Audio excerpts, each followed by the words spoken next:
हाँ जी क्लास, आज स्टार्ट करते हैं हम अकाउंटिंग पैकेज। अकाउंटिंग पैकेज के अंदर जो आपका मेन टॉपिक है टैली ईआरपी 9।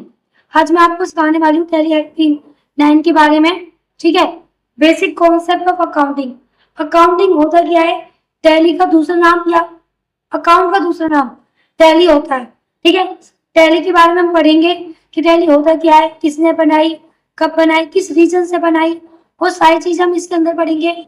कितनी उसकी हिस्ट्री आ चुकी है, ठीक है, कितने उसके वर्जन आ चुके हैं, वो सारी चीजें हम इसके अंदर पढ़ेंगे। Then first type of question, what is Tally या व्हाट इज अकाउंटिंग। क्वेश्चन आपके सामने कोई सामने वाला कोई पूछ सकता है कि व्हाट इज टैली या व्हाट इज अकाउंटिंग। अकाउंटिंग होता क्या है? अगर आप कॉमर्स के स्टूडेंट हैं तो अकाउंट के बारे में आप जरूर जानते होंगे, बट कुछ बच्चे होते हैं 8, 9, ठीक है, 12 में आर्ट्स को साइंस ली हुई है तो उनको पता नहीं होता कि क्या होता है अकाउंट। अकाउंट हम रोज यूज करते हैं, कोई ऐसा टॉपिक नहीं है कि आर्ट्स से साइंस वाला या 8, 9 क्लास वाला बच्चा यूज नहीं कर सकता है, उसे हर कोई से यूज कर सकता है।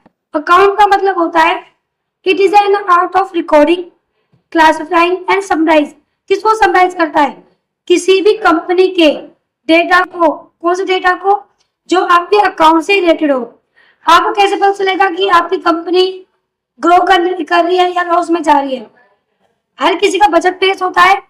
1 अप्रैल से आपकी कंपनी स्टार्ट होती है, देन 31 मार्च को आपकी कंपनी का बजट पेश किया जाता है। ये देखा जाता है कि आपने कंपनी का लॉस हुआ है कि प्रॉफिट। तो फाइनेंशियल स्टेटमेंट को देखने के लिए कि कंपनी डूबी है या ग्रो करी है, तो उसको देखने के लिए हम किसका यूज करते हैं? अकाउंट का। तो ये इसी का मतलब होता है टैली।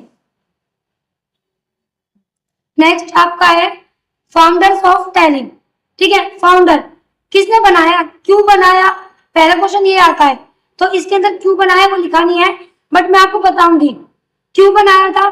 बनाया किसने? ये श्याम सुंदर गोयनका और उनके बेटे भरत गोयनका ने, हिज सन भरत गोयनका। क्यों बनाया उन्होंने?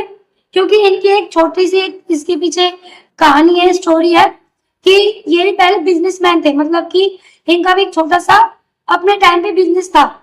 तो उसमें क्या हुआ, एक बार कैसे इंसिडेंट से इनकी फैक्ट्री पे आग लग गई। तो आपको पता है कि पहले मुनी वगैरह होते थे जो सब पर रिकॉर्ड रखते थे कि आज कितना लेन देन हुआ है, कितनी ट्रांजेक्शन हुई है, कितना हमने खर्चे किए हैं, कितना हमें प्रॉफिट हुआ है। तो वो मुनि देख रेख करता था। तो पूरा काम किस में होता था? डॉक्यूमेंट में, कागज कार्रवाई होती थी। तो जितने भी डॉक्यूमेंट थे उस आग की वजह से वो सारे क्या हो गए? जल गए। तो उनका बहुत ज्यादा लॉस हुआ। तो उन्होंने दोनों ने सोचा क्यों ना हम एक ऐसा सॉफ्टवेयर लॉन्च करें, एक ऐसा सॉफ्टवेयर फाउंड करें, इन्वेंशन करें कि चाहे कैसा भी इंसिडेंट हो जाए बट हमारा डाटा सेफ रहे। तो डाटा सेफ कैसे रहता है ये मैं आपको नेक्स्ट वीडियो में बताऊंगी। ठीक है, जब हम अपने कंपनी क्रिएट करना सीखेंगे तो उसी के अंदर मैं आपको बताऊंगी कि टैली के अंदर हमारा डाटा किस तरह से सेफ रहता है और वो टैली है जो एक्सेल के किस तरह से अलग है, तो हम बताएंगे उसमें। फिलहाल हम पढ़ते हैं founder of Tally, Shyam Sundar Goenka and his son Bharat Goenka. Date कब फाउंड की थी उन्होंने? 1986 में की थी। हेडक्वार्टर कहाँ का है? जो ये है बेंगलोर, कर्नाटक, इंडिया में। इंडिया के आपके बेंगलोर कर्नाटक में ये हेड क्वार्टर आपका। ठीक है, नेक्स्ट आपका है हिस्ट्री। भाई इससे पहले क्या एक ही सॉफ्टवेयर आया है? टैली सॉल्यूशन ने बहुत सारे, इन्होंने बहुत सॉफ्टवेयर किए हैं। जैसे जैसे अपडेट होता गया, जैसे हमारे फोन में हर बार अपडेट होता है, कुछ ना कुछ फीचर चेंज होते हैं, अलग अलग उनके वर्जन आते हैं कि आपके ये फोन आया है, आपके वीवो का ये वो फोन आया है, तो हर किसी का वर्जन आता है। सेम इसकी भी एक हिस्ट्री है। टैली 3.0 आया सबसे पहले 1990 में, 3.12 आया 1992 में, टैली 4 आया 1992 में, टैली 4.5 आया 1994 में, 5.4 आया 1996 में। इसी तरह के सारे यहाँ पे वर्जन लिखे हुए हैं, सारी हिस्ट्री लिखी हुई है। बट जो हम यूज कर रहे हैं वो यूज कर रहे हैं टैली ईआरपी 9 जो आया है 2009 में। अब कहोगे दीदी इसके बाद आपने एक और वर्जन लिखा हुआ है टैली प्राइम, ये आ चुका है मार्केट में, बट इसकी डिमांड टैली ईआरपी 9 के अकॉर्डिंग कम है। टैली ईआरपी 9 एक इजी सॉफ्टवेयर है। जैसे अगर आपने बेसिक पढ़ा हो तो बेसिक का मोस्टली वर्क 2007 पे होता है, MS ऑफिस 2007, जबकि 13, 12, 15, 18, 20 हर तरह के आ चुके हैं। ठीक है, बट हम करते हैं किसको है 2007 को, क्योंकि उसका फॉर्मेट इजी है। सेम टैली ERP9 का जो काम करने का तरीका है उसका वो इजी है, इसलिए हम टैली ERP9 की डिमांड है मार्केट के अंदर। ठीक है, इसके बाद है आपका types of account. Most important topic है आपका ये। अगर इसका मतलब समझ गए तो आप आर्ट्स से हो, कॉमर्स से हो, साइंस से हो, 8th में हो, 9th में हो, 10th में हो, 7th में हो, कोई मैटर नहीं करता है, क्योंकि ये टैली है जो वो पूरा हमारी लाइफ से रिलेटेड चीजें होती हैं जो हम डेली बेस में करते हैं। सेम इस रूल के अकॉर्डिंग हम वही सीखेंगे। और सबसे मेन चीज ये जो इसको सीख गया इन रूल को वो टैली को समझ गया। ठीक है, तो फर्स्ट रूल है आपका, कोई पूछे आपसे टाइप्स ऑफ अकाउंट, तो 3 टाइप्स के आपके अकाउंट होते हैं, पर्सनल, रियल, नॉमिनल। पर्सनल नाम से समझ आ रहा होगा, व्यक्तिगत खाते। ठीक है, किसी पर्सन से रिलेटेड जो आपके अकाउंट होते हैं, किसी फर्म से रिलेटेड वो होते हैं आपके पर्सनल अकाउंट। अब कहोगे दीदी एक एग्जांपल, तो एक एग्जांपल ये है, जैसे आपने बैंक में अकाउंट किसका खोलता है, हमारे किसी एनिमल का नहीं ओपन होता। हमारे घर में डॉग हम पालते हैं, किसी कुत्ते का नहीं खोल सकते, किसी बफेलो का नहीं खोल सकते, किसी काऊ का नहीं खोल सकते। किसका खोलते हैं, अपना ही तो खोलते हैं हम अकाउंट बैंक में। तो बैंक किससे रिलेटेड है, किसी पर्सन से। पैसे जमा करने गए, पैसे निकाले, तो किससे रिलेटेड काम होता है, किसी पर्सन से। उसमें हम कुछ खरीद भी नहीं रहे, सिर्फ पैसे से काम हो रहा है, पैसे जमा कर रहे, निकाल रहे। जहां पर ओनली पर्सन की बात हो और पैसे की बात हो वो होता है आपका पर्सनल अकाउंट, उसमें किस सामान आप परचेज नहीं कर रहे हो। ठीक है, नेक्स्ट है आपका real account. This are the account of things. Things मतलब गुड्स, सामान, मटेरियल, सामग्री, एसेट्स, संपत्ति, प्रॉपर्टी। ये सारी चीजें कैसी हैं, पैसे दिए, real account. This are the account of things. Things मतलब गुड्स, सामान, मटेरियल, सामग्री, एसेट्स, संपत्ति, प्रॉपर्टी। ये सारी चीजें कैसी हैं, पैसे दिए, मैंने प्रॉपर्टी खरीद ली। ठीक है, प्रॉपर्टी बेच दी, पैसे मेरे पास आ गए। दुकान पे गई, पैसे दिए, सामान ले लिया।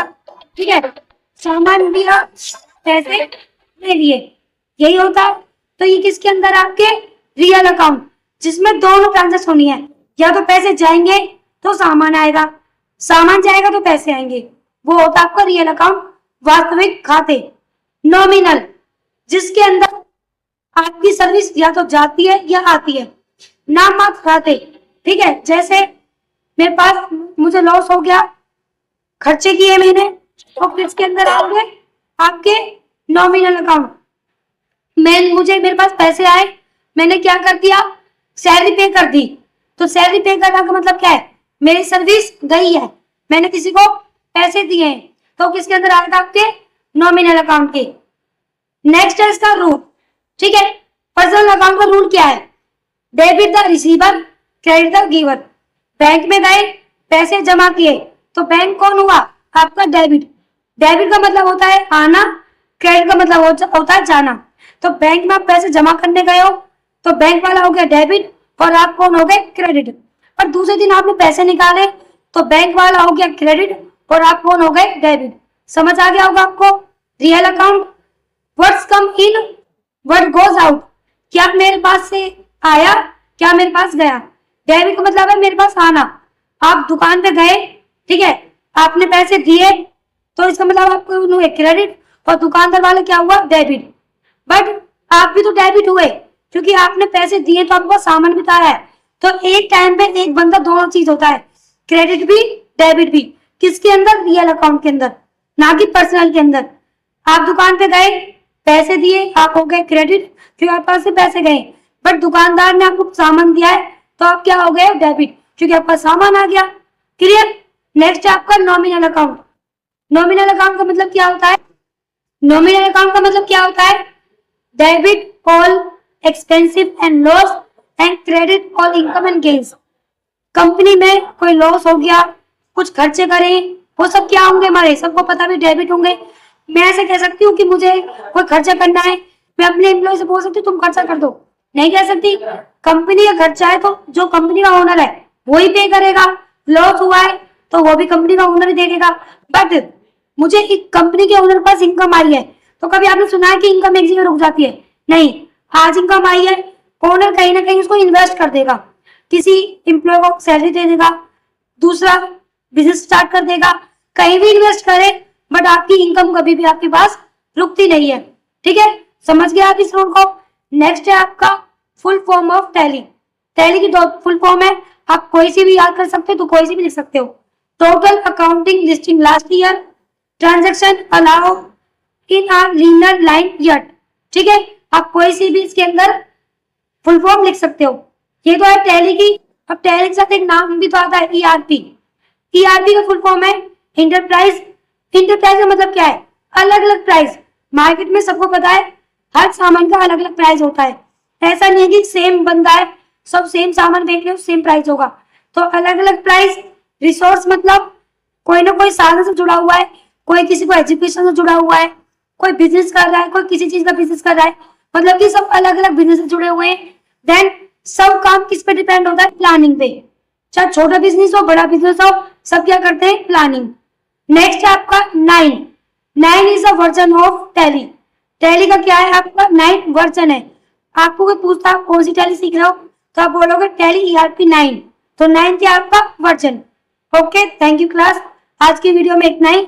नेक्स्ट मिलते हैं हम नेक्स्ट आपकी टैली की वीडियो लेके।